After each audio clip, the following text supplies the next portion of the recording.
Tauranga campaign over 6 months in 1864 is the violent conclusion to the brutal, grinding battle for Waikato.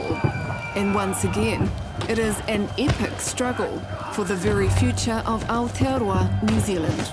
This is a hugely significant series of conflicts that continue to be felt and experienced in lots of ways. History calls it the Tauranga campaign, but in fact it's far bigger than that. It will encompass the whole Bay of Plenty and beyond.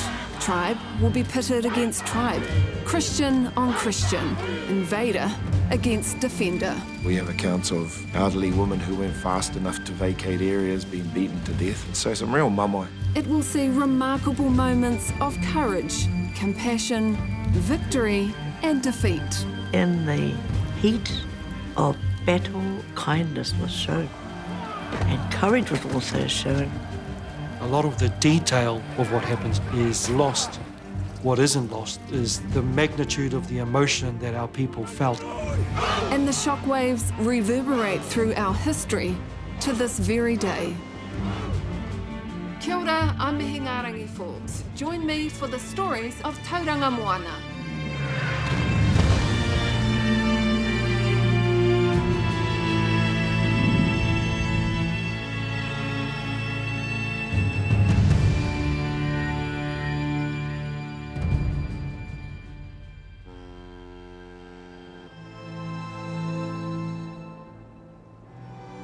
Te tauranga o ngā waka, Tauranga, the safe anchorage of many waka. Mauao, Mount Maunganui, standing watch as it does over the harbour and its history. This rohe was home to Ngāti Rangi, Ngāti Rangi Nui, Ngāti Pukenga, Waitaha. And it's on their past that the present is built.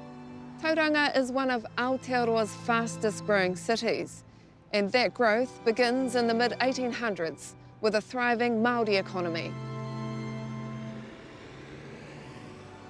Coming up to the 1860s, commerce is big. We're exporting flax, we're exporting spuds and pigs and kumara. A lot of the hapu in Tauranga have their own ships, and so we're sending off our goods to the Auckland market, to Sydney as well. Māori are literate, they're embracing writing, they're embracing commerce. And so leading up to 1864, there is a sense of camaraderie, not only between Māori and Pākehā, between Māori and Māori as well. It looks like a bright future at that time. But all of that is about to change. By 1863, the imperial invasion of neighbouring Waikato is raging. And the settler government has its eyes firmly fixed on Tauranga. Tauranga is of interest for a number of reasons. One, because Tauranga is a route where supplies of men and food and and even weapons are being sent to Kingitanga forces in the Waikato across the Kaiamai Ranges. There are other reasons why the Crown is interested in this district as well. And one is that the lands are very fertile. Tauranga has one of the best harbours on the entire east coast of the North Island, and that makes it an attractive proposition as well. So already Tauranga is essentially being earmarked for future confiscation. Waikato are having a hard time. What we need to do is we need to take out some of that pressure off our king, some of that pressure off our kin in Waikato. So we start building our pā so that we can invite the Pākehā to come over here.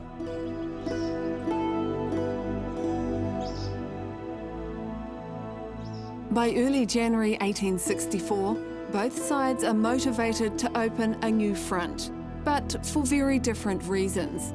Māori start construction of their battle pā, while the British dispatch 600 troops here to the Church Missionary Society grounds in Tauranga. The orders are: establish a military foothold, don't engage with the enemy, not until we've dealt with Waikato. At the same time, at Tawhiti Nui, just 13 kilometres west of the British camp, Māori are hard at work, building the first of what will be a series of battle pā. The purpose is twofold: to draw in colonial troops and to defend the Wairere Track, the critical main supply line over the Kaimai Ranges, delivering fighters and food to the front line in Waikato. But the British know little, if anything, about it. Tawhitinui is the first pass site. Yep. Who was involved? So this was all Ngāti Haua, Te Waharoa. All those ones came over. They came to build it as a part of the alliances at that time. We built it here to defend the Wairere, which was of strategic value. Tawhitinui literally means a long way away, so it was too far. It was of no strategic importance really for the Pākehā, who didn't really know of the advantage of the Wairere Track. So what would have happened next? We moved inland toward the city where it is now, eventually out to Poteriwhi by the Wairoa River. We build a pā there and then we send another invite. Come to Tauranga, come and fight us here. The British didn't engage with these various challenges because Lieutenant General Cameron, first of all, wanted to achieve victory in the Waikato. And once he'd done that, it opened up the opportunity to bring those troops to Tauranga and to do the same thing there. And that's what he was waiting for, and that's why he had issued orders for the troops that were stationed in Tauranga to remain on the defensive in the meanwhile. The hui was held at Poteriwhi, on the banks of the Wairoa River. All the fighting men come together to strategize, and then they all decided that it'll be at Pukehinahina, and then they started to prepare to get the job done.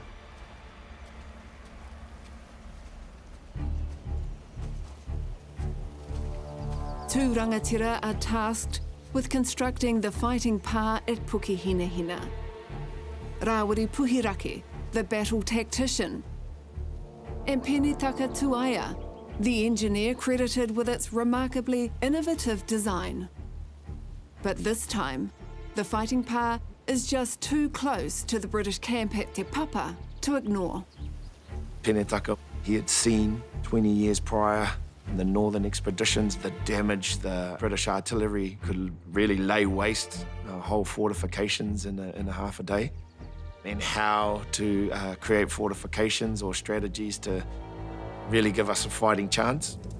And so what he would create was really a maze of underground bunkers and concealed bunkers, trenches, lots of corners as well. That way, musket fire, there's lots of places to conceal yourself and hide around corners, etc.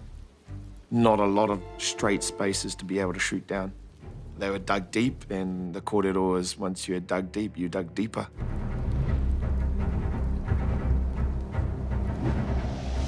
There was one large pā which was about 80 metres long, and that had around 200 defenders in it. And so they were from the local iwi, Ngaitirangi, Ngāti Ranganui, some Ngāti Pukenga. Then there was a smaller fortification about 30 metres away that was connected by a covered tunnel. That had about 30 people in it. Many of them were from Ngāti Kuhariki. Not only was the design innovative, the tactics that will be used to defend the pā will also baffle the British. Such was their brilliance.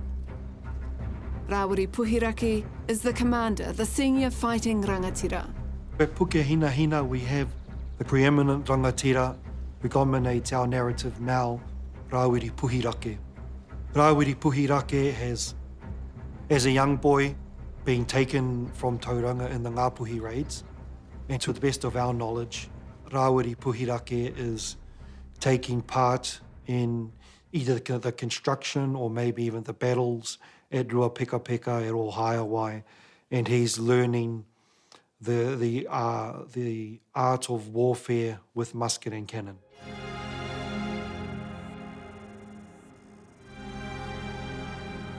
It doesn't look like much today, but this is the site of one of the greatest fighting pā ever constructed during the New Zealand Wars.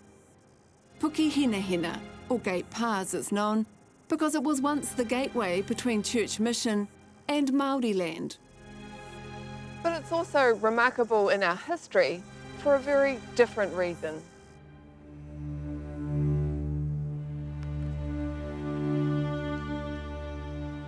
This man, Henare Taratoa, he can read and write. He's a formidable warrior in his own right. Henare Taratoa helps formulate a revolutionary moral and ethical code of conduct for the battle, based on the Christian values he's been educated in. Henare Taratoa had trained at St John's Theological College in Auckland, and really the logical next step was for him to go on and become an ordained priest. But it was said that he had a somewhat fiery temperament and he wasn't considered the right sort of character to take that ultimate step, become an Anglican priest. And he was away at the Otaki mission station with Octavius Hadfield, the missionary there.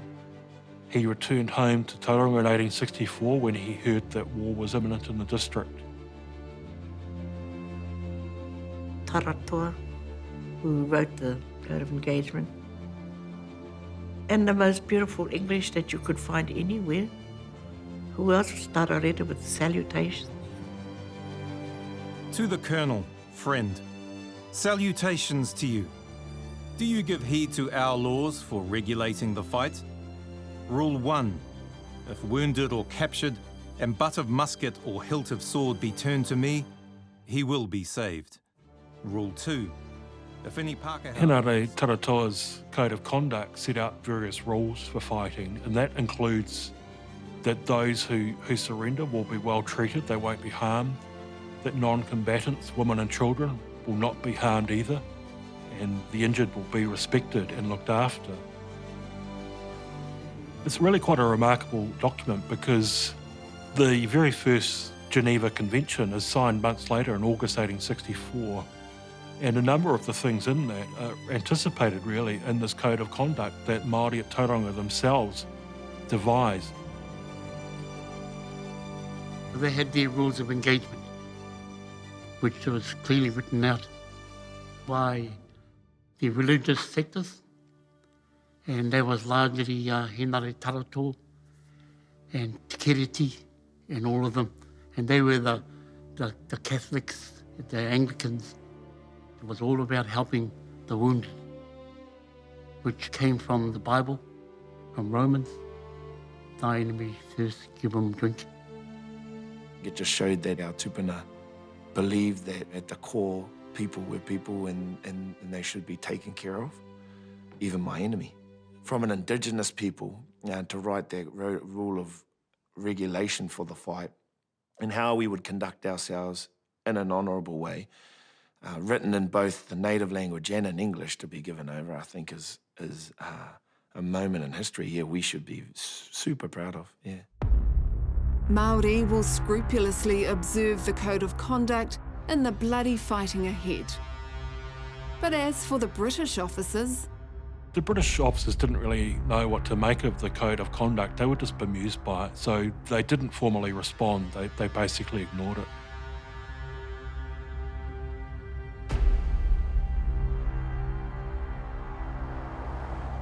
At the same time as the battle lines are being drawn at Pukehenehena Gate Pa, another dramatic turn of events is unfolding 50 k's down the coast at Maketu. A flotilla of war canoes has arrived from Te Tairāwhiti. Some 700 warriors, tūhoi, Ngāti Porou, Te Whānau Āpanui, Whakatohia, determined to pass through Te Arawa land to join the upcoming fight in Tauranga. Throughout the early months of 1864, there had been toa from the east coast attempting to make their way to Tauranga, and up until April 1864 anyway, ultimately to Waikato. Some Te Arawa iwi are just as determined that won't happen. Standing in between is the British redoubt at Maketu. When the war party attacks, Te Arawa join Imperial troops and forest rangers and fight back, while HMS Falcon and the steamer Sandfly pound the attackers.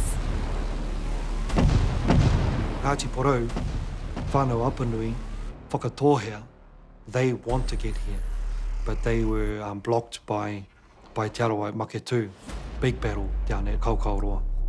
And so they were on their way to help Tauranga in particular, and then go over to Waikato and help as well. In order for a taua to go through the rohe, someone else's rohe, if they're usually under, ngā kawa o tū mātauenga, if that taua encounters anyone on the way, on Te Ara o Tū, then they sort of have to go through Te Kawa o Tū mātauenga with that encounter. The taua so desperately needed in Tauranga is forced back down the coast in rolling skirmishes. And of the 700 who set out, at least 100 are killed or wounded. In Tauranga, the British war machine arrives in force, battle hardened from the Waikato campaign. The commander of the Imperial Forces, Lieutenant General Duncan Cameron, personally takes charge. He assembles a force of 1,700 troops. After the Battle of Ōrākau ends on the 2nd of April 1864, he saw an opportunity for a decisive victory at Tauranga. So Cameron does a reconnaissance of the pa on the 27th of April, and he's pretty underwhelmed by what he sees. There's limited timber available in the district, and so the palisading and fencing around the pa is pretty flimsy. It's not something that Cameron feels at all intimidated by. Cameron's confidence is unsurprising. Māori are fighting the world's sole superpower at the time, and they have some of the heaviest artillery ever fired in anger in New Zealand, including 110-pound Armstrong guns, which is a hugely powerful weapon. Māori are relying on karakia, courage and cunning. Rawiri Puhirake is the one who is on the ramparts at Puke Hina go, kia au te manawa rere, and he's really visual and he's really audible at Puke Hina to the British. Rawiri Puhirake, we can see that purposeful in the strategy that one, we would be outnumbered, and two, we would be outgunned. Most of the arms we had were fowling rifles and double-barreled shotguns, or our term for them is tūpara. So really close range is the only effect you're going to get from them. Because Māori at the time were very, very skilled at hand-to-hand combat. Close range combat we can deal with. The favoured weapon for us would be the short-handled tomahawk. In a close fighting trench, it's effective.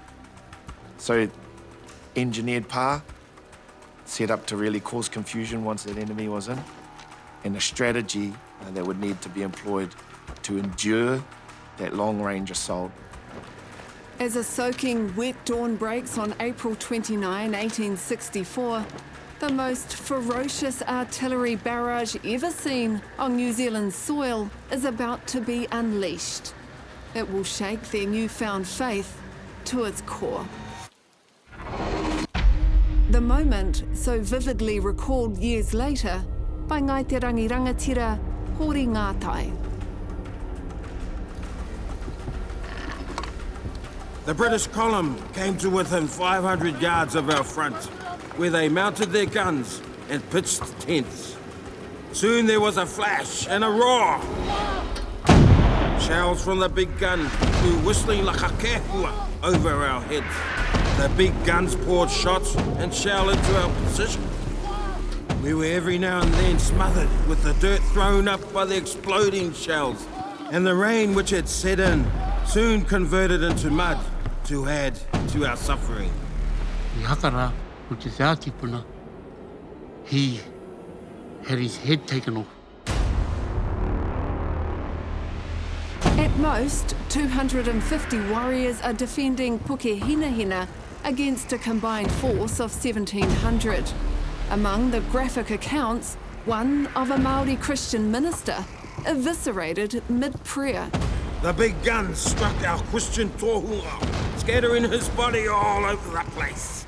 One of our tattooed veterans had leaned his gun against the earthworks and went to pick it up and found some of the dead minister's intestines were wrapped around the barrels. A grim joke. Even at the cannon's mouth did the old warrior utter. He hinua no, kei roto I te pūreko ra te Pākehā. The barrage continues non-stop till 4 in the afternoon. Then comes the order for the 300-man British storming party to advance.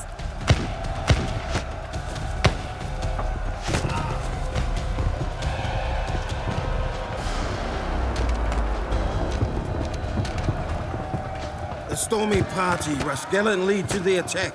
Then we loosed our fire on them when they got well within range. Still, they charged on, with bayonets fixed and swords waving, cheering as they came. Through and over the breached walls they rushed. They entered the ruins of the larger pa. Most of it was in their possession, but all at once, the tide of war was changed. The storming party of 300 men, they get inside the pa, and for a moment they assume that they've taken it. It's only moments later that this incredible fire rains upon them, and a lot of the men don't know where it's coming from. It's coming from the occupants of the pa, concealed beneath them in these bunkers, who are firing up through the ground.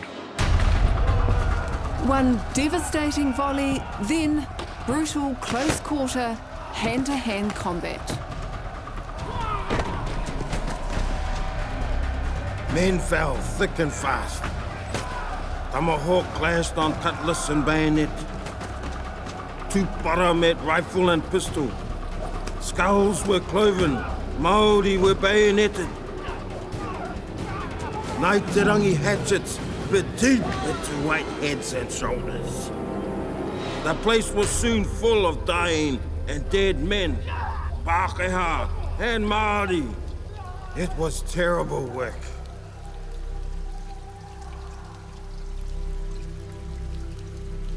Of the 300 men, 31 are killed, including 10 officers, which is an incredibly high proportion of officers.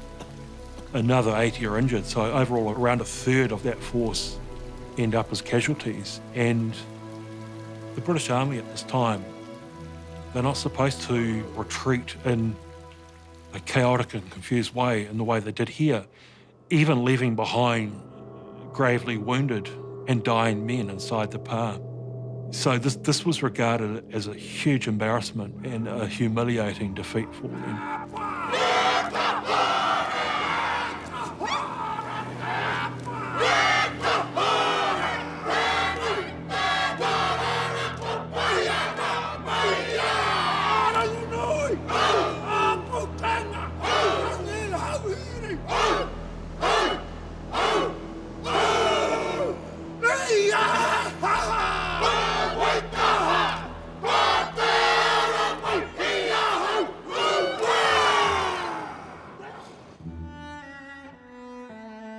In London, the stunning defeat receives strikingly critical coverage, while the very motivation for war in the far-off colony comes into question.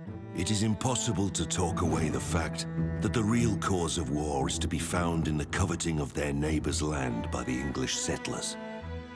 That territorial lust which we denounce in Frenchmen, Germans and Russians, but to which we give free licence when we come in contact with the brown man.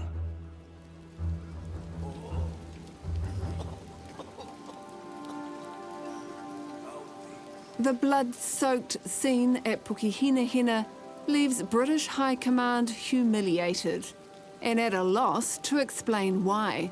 Once again, they've badly underestimated their foe and paid a heavy, heavy price. Lives lost, but also legends made.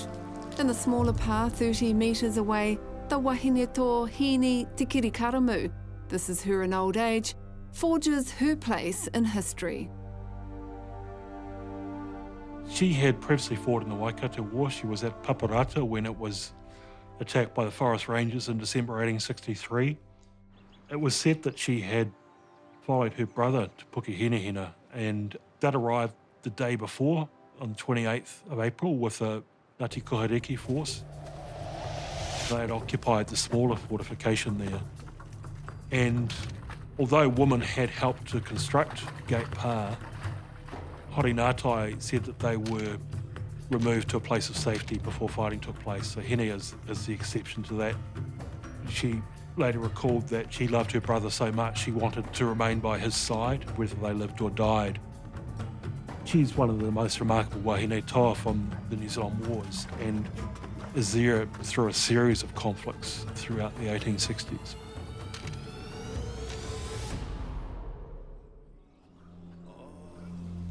Later in the evening, Hene Te Kiri Karamu, the only woman inside the park, she sees injured men lying around, calling out for water. In the heat of battle that was taking place at that time, that still kindness was shown and courage was also shown. The chivalry that was shown after the battle, where our enemy would lie dying upon the battlefield, we would stay true to that code of conduct that was written up by Henare, and we would go out and deliver water to those dying officers. One of the senior British officers is Colonel Booth, and he's lying there dying, and he calls out for water, and she takes water to him in an iron tin, speaks to him in English. I think it's a reflection of the grace that we would show each other and the courage to do so in amidst that kind of fear upon the battlefield.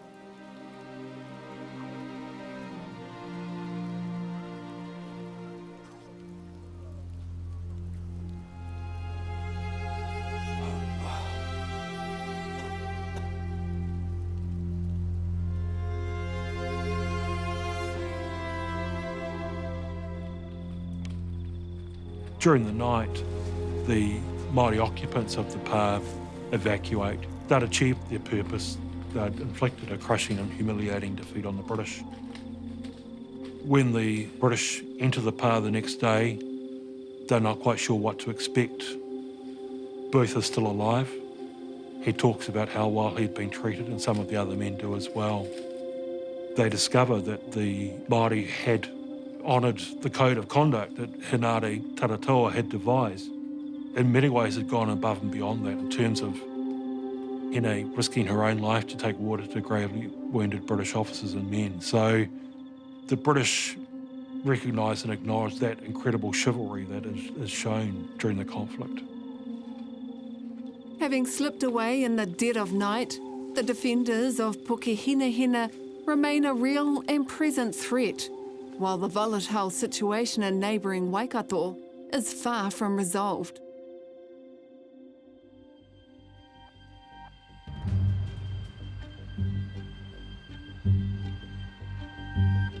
At their military camp in Te Papa, and there's still traces of it in the CBD, the British are in a defensive holding pattern. 900 troops remain in place, while the general and almost half the invasion force leave for Auckland. But Māori are still armed and at large. Colonel Henry Greer is now in command. Just 2 months after the disaster at Pukehinahina, he learns yet another battle pa is under construction, this time at Teranga, just 10 kilometres away. Now, Greer has the advantage of surprise and goes on the offensive. Early on June 21st, and without hesitation, he marches out towards a pa that's not yet battle-ready and still housing women and children, helping in its construction.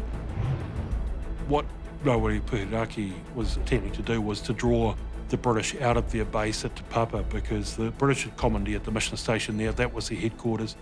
He was hoping to engage them in conflict at that site. The problem was the point at which, by this stage, Colonel Greer attacked the site. The pa was still very far from completion. People have gone back, have done whatever they need to do in their kāinga, and then now we're all coming back and congregating at Teranga. And Puhirake has said that Teranga is going to be our next stand. Teranga, like Pukehinahina, is also another strategic place on the top of a plateau that crosses across the plateau and blocks the way between another ara between Tauranga and Waikato. During the construction of Teranga, we've got tamariki there, we've got wahine there, we've got people there who are not intending on taking part in the fight. They're just there to help the people who are digging the path. They need to be fed and they need to be housed. It's more like a village. Colonel Greer estimates he's facing a force of 600. He knows from bitter experience he must act immediately. He knew what Cameron said. Don't let them dig in. You can't get them out. So he said to his men, attack. So they started that 6-pounder, firing it on the families and the men that was there. But there are far fewer fighters than Greer expects. In fact, the defending Māori are outnumbered, outgunned, and out on their own. When it came to Teranga, we had 140. All the other iwi had, for whatever reason, thought they had done enough. No need to fight anymore. The rest of us that fought there, we carried the can after that. There's a lot of stories too about how they were set upon and then pursued as they looked to escape, and they would plunge over into some of the ravines down below and still not escape that fate, and they would be shot as they crossed streams.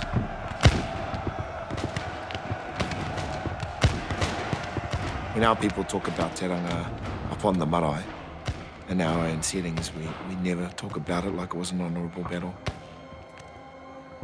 It's a huge, sad period for our people. 2 hours after opening fire on the Māori lines and itching to avenge the humiliation at Gate Pa, the British forces launch a full frontal assault.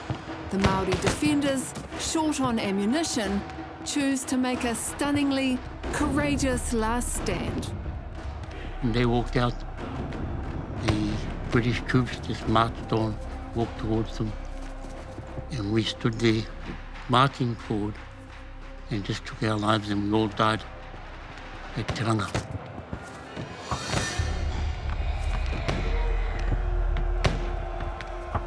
Our men were falling. One of the British troops leant over and said to one of our men, "You could see that we were an overwhelming force. Why didn't you stop?" And then that's when he says, "Me mate ahau mo te whenua."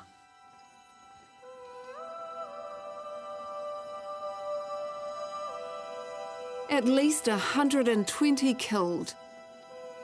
Among them, Rawiri Puhirake, hero of Pukehinahina, and Henare Taratoa, his Bible and the historic code of conduct still on his body. There was an expectation that the rules into how we would meet each other on the battlefield would continue after Pukehinahina. We had stuck to that code of conduct. We hadn't deviated from it, and so in no way had we felt that our enemy should and would. At Teranga, we lost a lot of our leadership then. We did. The mamai that our people felt, and also the anger that our people felt.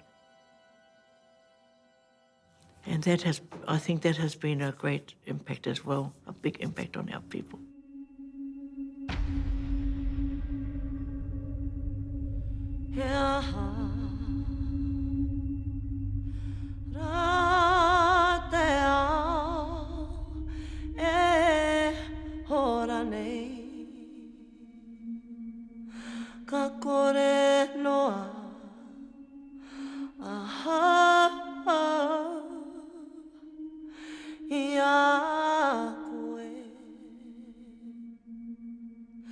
Na te aha ra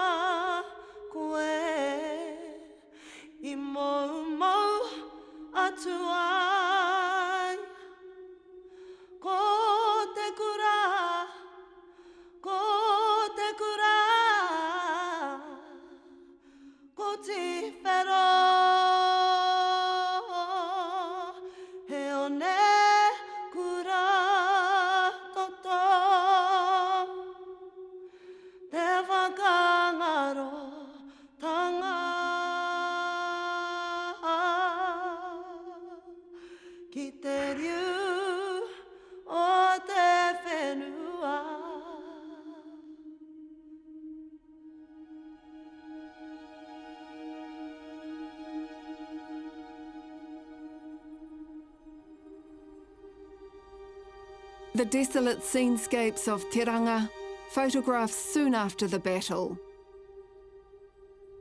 10 years later, with the earth barely settled, both warriors will be disinterred and laid to rest at the old mission cemetery in Tauranga as a mark of respect. On the 50th anniversary of both of their deaths at the Battle of Teranga, this was erected and a huge crowd, more than 1,000 people turned out for the unveiling of this on that anniversary. And it commemorates the chivalrous conduct of the mighty leader and his people that so impressed their contemporaries at the time. They were both initially buried at Teranga, about 10 years later reinterred in the cemetery, and then this rather impressive memorial was later unveiled for them. Why are they here? Because often in the war stories we hear that Māori aren't buried in urupa like this and not amongst the Pākehā soldiers. Well, I think it speaks to the respect that Europeans had for them, in particular incidents such as the one that is commemorated in the marble frieze here of taking water to the dying Colonel Booth, Rawiri Puhiraki summoning help from the back. And obviously that contains some historical inaccuracies in that it's a man bringing water and he's using a calabash rather than an iron tin. And it's not Hene Te Kiri Karamu. It's not Hene Te Kiri Karamu, no.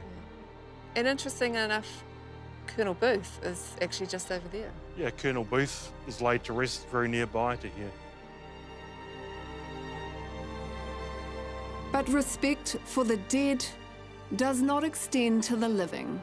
For Māori, the price of defying the British will come at a devastating cost. Raupatu, mass land confiscation by the Crown. But iwi who lay down their weapons and surrender lose far less of their lands than those who don't. Our people suffered mightily after the Raupatu. They really did, because the land was taken. Everything was taken from them, from which they had their economic base.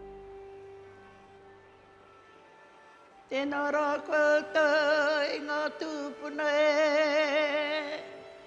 Ia koe rā tō tātou taonga te awa tipu te wairo e. For the people of Te Wairo Marae, named for the river, the legacy of confiscation is literally driven home every day. Ko te ingoa o tēnei whenua, ko te severance block. Why was that? Because as you can see, that highway is severed right through the land on this side and the land on that side, which is one block. So what we have is all this traffic and huge trucks that go backwards and forwards. They go past our marae. I ngā wā o mua, when we had tangihanga, we would always take the tūpapaku outside on the last day at the rānehu, but we don't do that anymore. Do you know why? Because ko te hoi hoi o ngā waka, I runga I te huarahi matua, kare mātou I whakarongo ki ngā kōrero o ngā kuia, o ngā kraua. So it's been really, really hard. The war doesn't end at Teranga.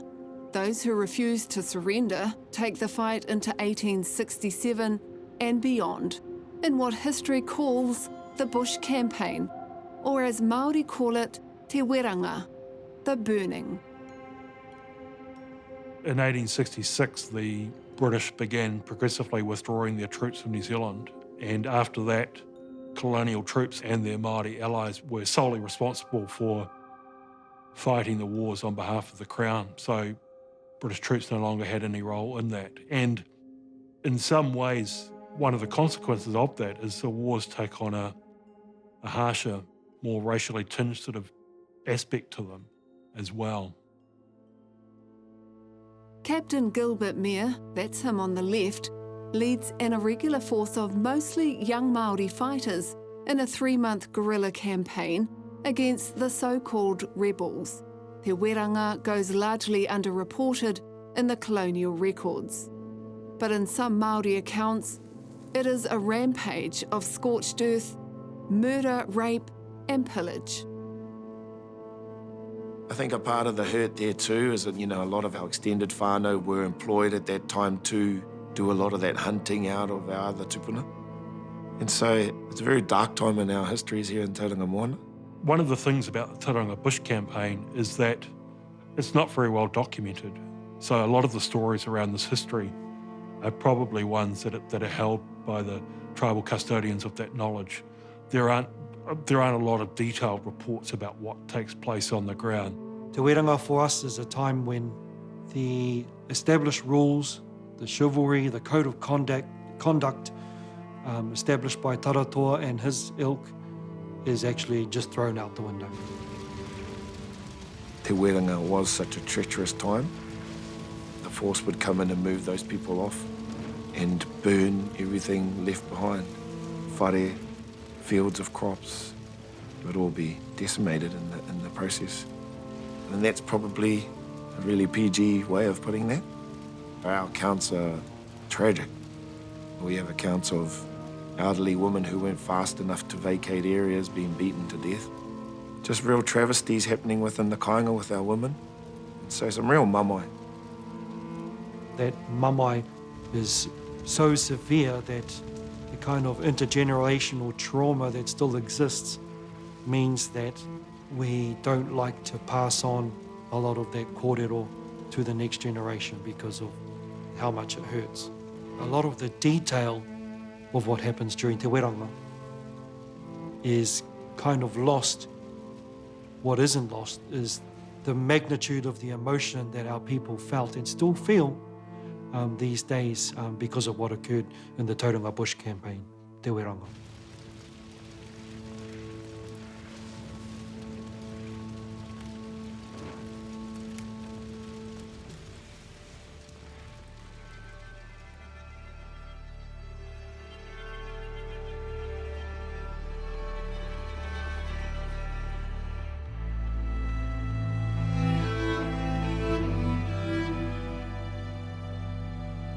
In the tauranga of today, the symbols of the past are still very present. Embedded at the old pā site of Pokehinahina, the stories of Rawiri Puhirake and Hinari Taratoa and his revolutionary code of conduct. The Māori chivalry, the honour shown on the battlefield, so exemplified by Hine te kiri karamu, if thine enemy thirst, give him water. And in the church mission cemetery, old adversaries lie side by side in an apparent show of respect and unity. But time has not healed, not really. Amongst the suffering of land loss, with the suffering of loss of identity, loss of language, which are huge things. You know, identity is what ties ourselves to people in place. An individual with no knowledge of who they are, kind of doomed to roam the earth disconnected. And so it's a real sad fate for a lot of our whānau. Crown machinations that resulted in Māori fighting Māori, the pain still burns. Settlement for the vast tracts of land that were confiscated is not fully resolved and still mired in acrimony. As far as I'm concerned, the war's still kei te haere tonu, te pakanga. It's just morphed into something else, eh? And which is a bit more scary because it's like everything looks all right on the surface, but it's what's happening underneath. You ask me the question, who won the war? I'd like to say we won the war, and we will win the war eventually. But will it be in my time?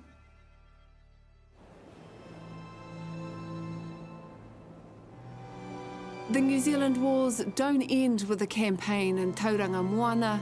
Far from it. More fighting will erupt elsewhere in the years ahead. What it does signal is the end to a punishing and brutal campaign that began in the Waikato in 1863. That and the inevitable loss of land, mana and hope for the tangata whenua of Tauranga Moana, a legacy that lingers even now. Ke aha